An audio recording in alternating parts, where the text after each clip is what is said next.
Alo, Trà Vinh xin chào các bạn. Hôm nay thì mình chia sẻ cái bánh chuối nếp nướng nha. Béo ngậy nước cốt dừa, phần nếp thì dẻo thơm, ngon lắm mà dễ nhanh nữa. Thì bây giờ mời các bạn mình cùng vào bếp để thực hiện món bánh chuối nướng này luôn ha. Ở đây là mình dùng nửa ký nếp sáp. Nếp này các bạn vo cho sạch, sau đó thì mình để yên, mình ngâm ít nhất cũng từ nửa tiếng đến 1 tiếng. Thì cái thời gian mà mình hấp hạt nếp nó sẽ dẻo ngon và nó nhanh chín hơn. Nguyên liệu tiếp theo là mình có 400ml nước cốt dừa, mình để riêng ra ha. Đây là cái phần nước cốt béo nè, 2 muỗng canh bột gạo, thêm chút muối, và bên đây là 4 muỗng canh đường nè. Cái phần này chút nữa mình sẽ làm nước cốt dừa. Còn này là 300ml nước cốt dừa để riêng để xào nếp thêm vào khoảng 100g dừa rám nữa ha, cho nó ngon dừa đừng có khô. Chút muối. Rồi bây giờ xả nếp ra để cho nó ráo. Cái phần nếp này mình ngâm được nửa tiếng đồng hồ rồi đó. Trước khi ngâm mình đã vo sạch rồi. Chờ cho nếp ráo thì bây giờ các bạn cho vào đây 300ml nước cốt dừa nãy chuẩn bị. Thêm vào đây chút muối nữa ha, cho hạt nếp nó ngon. Đảo nhẹ chút xíu để cho nước cốt của mình nó nóng lên thì mình hãy lấy phần nếp cho vô. Phần nếp các bạn phải để cho nó ráo nước chứ đừng có nước nó sẽ nhão ha. Mình sẽ đảo ở mức lửa trung bình. Đảo vậy nè, giúp cho cái hạt nếp của mình nó rút nước cốt dừa, khi mà hấp lên cái hạt xôi nó bóng và nó béo ngon. Mình đảo một chút xíu thì mình thấy nó cũng rút từ từ rồi nè, cho nó rút khô lại luôn Rồi bây giờ mình sẽ thêm vào đây dừa rám. Dừa có cái xác dừa cho vô thì nó ngon. Cái phần này là phải dừa rám nha, còn không có thì các bạn bỏ qua chứ đừng có dùng dừa khô là nó xảm nên không ngon. Có vị béo từ nước cốt dừa, có vị béo từ dừa rám nữa, nên là hạt nếp của mình nó bóng ngon lắm. Rồi vậy là được rồi đó, nó rút hết nước cốt rồi. Vị cái sửng đem đi hấp thì mình lót ở bên dưới cái khăn để cho hạt nếp nó không nhão, cũng giúp cho cái nếp mình lấy ra nó gọn gàng, nó không có bị dính ở trong cái sửng. Đậy lại luôn nha, cho hơi nước nó đừng có bị nhiễu xuống làm nhão nếp. Mình sẽ hấp lửa cao trong vòng 20 phút là nó chín. Chuối thì nó phải chín mùi nó mới ngon nha, chuối xiêm. Trái nào trái nấy nó to lắm, uống nu Chuối càng chín mùi là mình làm nó ngọt, nó không bị chát. Và khi các bạn nướng lên nó tươm mật ở bên trong ra, nó ngon lắm. Trái này rất là lớn luôn, còn nếu mà các bạn có chuối nhỏ hơn thì mình làm nhiều hơn chút nha. Chuối này to chắc cỡ 10 trái Mình sẽ lột ra hết rồi để qua bên. Một chút nữa mỗi một trái là mình sẽ bọc nếp lại để nướng. 2 muỗng canh bột gạo cho vào trong nồi. Thêm chút muối nè, cùng với 4 muỗng canh đường, 400ml nước cốt dừa, nhưng mà mình cho vô từ từ thôi ha, để mình trộn cho phần bột của nó tan ra đó. Và cái nước cốt này mình cho đường hơi nhiều nè, tại vì ở trong phần nếp hồi nãy không có nêm đường nên là chan nước cốt nó ngọt ngọt một chút nó mới ngon.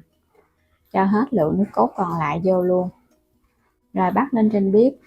Các bạn thắng nước cốt thì mình để lửa nhỏ thôi ha, thắng từ từ để cho nước cốt nó chín kỹ, phần bột nó sẽ đặc lại. Mình nó khuấy đều vậy nè, nước cốt bắt đầu nó sọt rồi thì bột nó cũng chín. Mình để cả ngày nó không có bị dữa, cũng như là nó không có bị hôi dừa đó, nó không lỏng chảy nữa. Vậy là được rồi, thơm phức luôn.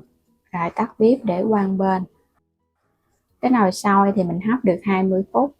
Bây giờ các bạn sẽ kiểm tra nha, hạt nếp nó nở đều là nó chín ngon Mình thấy cái thời gian hấp vậy cùng với kết hợp với xào nếp là hạt nếp của mình nó khô ráo nhưng mà nó chín ngon chứ nó không có bị nhão. Để cho nó nguội bớt một chút rồi mình hả bọc chuối, chứ còn nóng quá các bạn bọc khó lắm. Giờ nó cũng nguội rồi nè. Nếu mà nó nguội thì các bạn thấy hạt xôi của mình nó sẽ dẻo nhiều hơn. Và đè cho nó dẹp dẹp ra nha, càng dẹp càng ngon. Thì mình bọc trái chuối vô nó vừa ăn, chứ nếp nhiều quá cũng không ngon, mà nếu mà nếp mỏng thì chuối nhiều cũng ngán. Bao phủ hết trái chuối. Trong nếp có nước cốt dừa đó nên là bóng lắm, các bạn làm nó không có bị dính đâu. Bọc hết rồi cái mình bóp nó vô cho nó dẻ một chút thì nướng ra nó mới ngon. Rồi để qua một bên nha, mình cũng làm tiếp. Trái chuối lớn cho nên nó là mình bọc phần nếp cũng hơi nhiều á, còn trái chuối nhỏ thì sẽ ra được nhiều cái bánh hơn. Chuối này á là cái chuối lá đen á, nên là chín nó ngọt ngon, chín mùi nó cũng có màu đẹp nữa. Xong hết thì mình quấn ở bên ngoài cái miếng lá chuối luôn, để khi mà mình nướng nó không có bị dính, và cũng như là nó thơm, cái mùi lá chuối cũng hấp dẫn nữa. Các bạn có thể nướng bếp than hoặc là mình nướng bếp điện cũng được nữa, tùy ý à. Ở đây mình sẽ nướng bằng cái nồi chiên ha, chất vô có lót lá chuối thì nó không có bị dính cái nồi. Mình chất vô á, vừa vừa thôi, mình sẽ nướng ra 2 đến 3 lần. Cho nó vô trong cái bếp nha, tùy theo bếp nên là nhiệt độ cũng khác nhau. 200 độ C và nướng trong vòng 15 phút.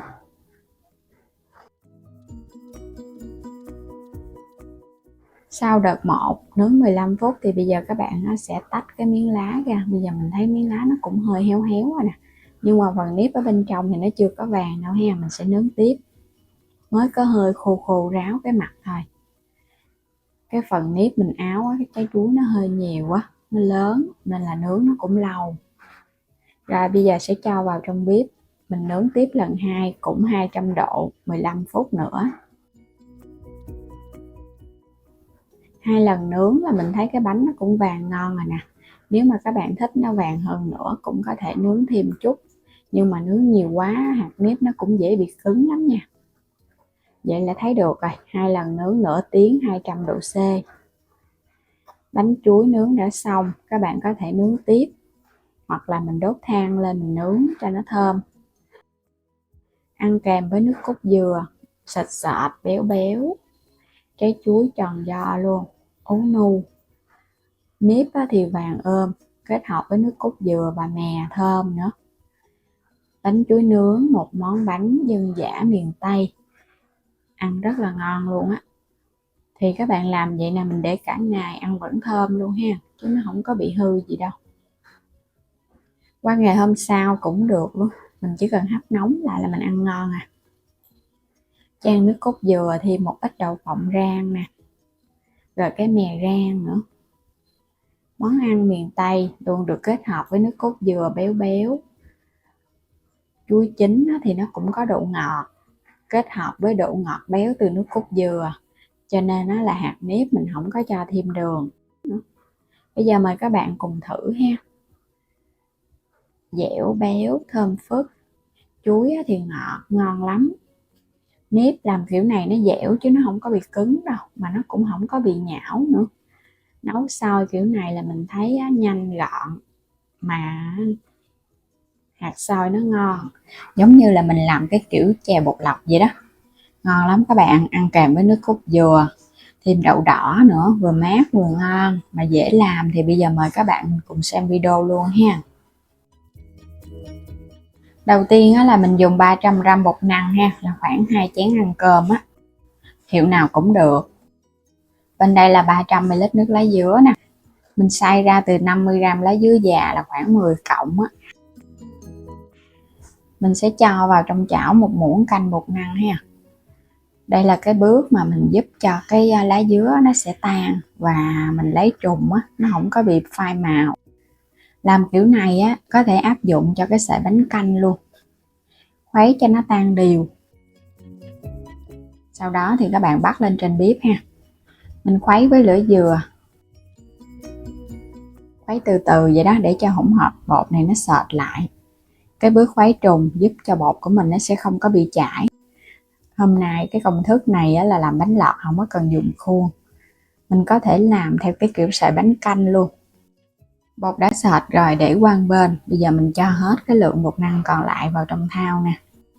Bột này còn đang nóng nha, các bạn cứ cho trực tiếp vào cái thau bột luôn. Bột nóng sẽ giúp cho bột năng của mình nó không bị chảy. Đây là cái cách tạo hình riêng cho cái bột lọc. Có thể làm cái sợi bánh lọt, sợi bánh canh, hoặc là cái cách để mà mình làm cái bánh bột lọc luôn. Làm vậy thì mình thấy rất là dễ, không có cần phải nấu nước sôi lá dứa. Rồi cái đổ vô thì cái lá dứa nó dễ bị phai màu. Mình trộn cho đều ha. Bột và nước vậy là mình thấy nó vừa đó. Một ít bột năng còn lại bây giờ mình cho vào sau cùng. Đây chính là bí quyết để bột nó không có bị chảy, và chút nữa mình nhồi nó sẽ dễ hơn nè. 300g bột có thể là 300ml nước lá hoặc là 280ml nước lá dứa cũng được.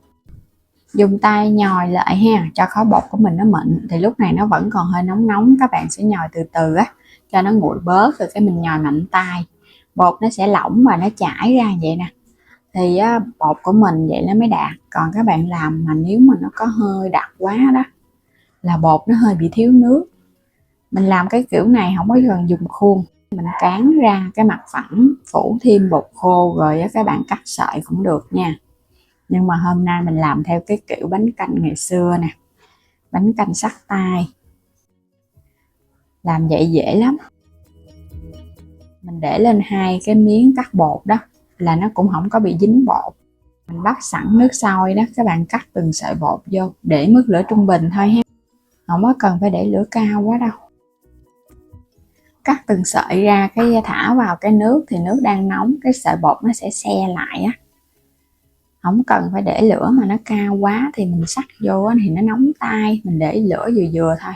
Nước trong nồi nó đã sôi thì cái sợi bột nó se lại, nó không có bị dính. Mình cắt từ từ rồi thả vô vậy nè. Làm vậy thì nó nhanh, không cần phải phủ bột khô rồi cán ra. Còn nếu mà các bạn thích phủ bột khô cán ra cũng được nha. Mình cắt sợi, có thể mình ăn không hết thì cho vào ngăn đông, khi nào ăn mình lấy ra cũng được nữa. Luộc là chín là mình ăn được à. Còn làm vậy thì ăn liền và luộc chín liền. Mình khuấy nhẹ cái ha. Rồi bây giờ để yên cho nó chín, nó nổi lên trên mặt. Cái sợi bột mà nó phải chín mới được. Nổi đều lên trên mặt nè, các bạn thấy nó trong veo luôn ha. Màu lá dứa đẹp xuất sắc luôn á. Bây giờ có thể vớt lên được rồi. Đây là cái sợi bột lọc, sợi bánh lọt bột lọc và cái sợi bánh canh lá dứa. Một cái công thức có thể nấu ra được nhiều món ăn. Kết hợp với nước cốt dừa đường thì ra chè bánh lọt. Nấu thêm với nước cốt dừa rồi cái thêm đường ở trên bếp, thêm một ít gừng nữa ha, là sẽ ra cái món chè bánh canh ngọt lá dứa. Vớt lên mình thả qua cái thau nước để rửa cái phần bột. Rồi các bạn vớt nó lên, nó cũng không có bị hôi bột, và cái sợi bột của mình nó sẽ rời ra, nó không có bị dính chùm lại với nhau. Để nấu nước đường cho ngon thì mình có đây mít chín, xắt sợi ra. Mít này là mít nghệ nè, mít này nó hơi chín mùi nên các bạn thấy cái màu nó hơi bị tái một chút ha. Ăn nhiều hay ăn ít thì tùy ý à. Xắt ra hết rồi mình cho vào trong cái chảo luôn. Thêm vào đây chút muối. Mình cho vào đây đường ha, khoảng 3 đến 4 muỗng canh đường. Rồi thêm chút nước vô để nấu nước đường. Nước đường này chỉ cần nấu cho đường nó tan, nước nó sôi lên chút là được rồi, không cần phải nấu lâu đâu. Có hương mít nó thơm lắm. Ngoài mít ra thì các bạn có thể cho khóm mình sắc nhỏ nhỏ vô nước đường ăn cũng ngon lắm á. Mình có tiếp là nước cốt dừa, mình đã nấu cho nó nóng lên, không cần phải nấu sôi ha, nó sôi là nó bị bồng con á. Nấu nóng là được rồi. Bên đây là đậu đỏ ăn kèm, mình nấu chín sẵn á. Đây chè bánh lọt của mình đã sẵn sàng. Sợi bánh lọt kiểu này là dai giòn sực sực luôn. Còn nếu mà bạn nào không có thích dai nhiều thì mình dùng phân nửa bột năng, phân nửa bột gạo. Làm cách này cũng được luôn ha. Mình thích ăn cái sợi nó dai dai nên là mình làm hoàn toàn bằng bột năng không à. Còn các bạn thích mà nó mềm, dai mềm thì phân nửa bột năng, phân nửa bột gạo.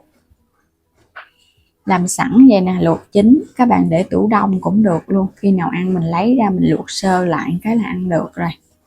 Còn không thì các bạn để cái phần bột sống mình cắt sợi ra sẵn rồi mình để tủ đông cũng được nữa. Chan cái nước đường lên. Cuối cùng là nước cốt dừa nè. Món chè này không thể thiếu chính là cái nước cốt dừa các bạn. Nước cốt dừa nó quyết định cái món ngon của chè. Độ béo kết hợp với mùi thơm từ lá dứa. Sợi chè thì dai dai, mình có thêm nước đường mít ngon xuất sắc luôn. Dễ làm mà ăn ngon.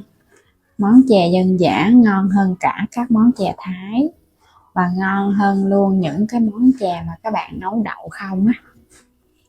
Ngon cực kỳ luôn, chỉ với bột năng thôi à. Còn cái phần nguyên liệu đi kèm thì tùy ý thích ha. Mình thích nước đường có khóm hay là mình thích nước đường thốt nốt cũng được nữa. Cứ cho vào ăn cùng mà. Nhưng mà không thiếu, đó chính là nước cốt dừa. Chè lạnh lạnh, dai dai giòn giòn, thơm phức nữa. Trời mà nực nực á, nóng nực các bạn ăn luôn, mấy ly liền luôn. Phê lắm. Thơm thơm mùi lá dứa béo béo từ nước cốt dừa, hương mít nó ra nữa các bạn. Không thể cưỡng lại với cái món chè ngon này luôn á. Và bây giờ thì cảm ơn các bạn đã theo dõi hết video của mình ha. Nếu chưa đăng ký thì bấm đăng ký ủng hộ kênh Alo Trà Vinh và Alo Trà Vinh 2. Xin chào tạm biệt và hẹn gặp lại các bạn ở những video tiếp theo.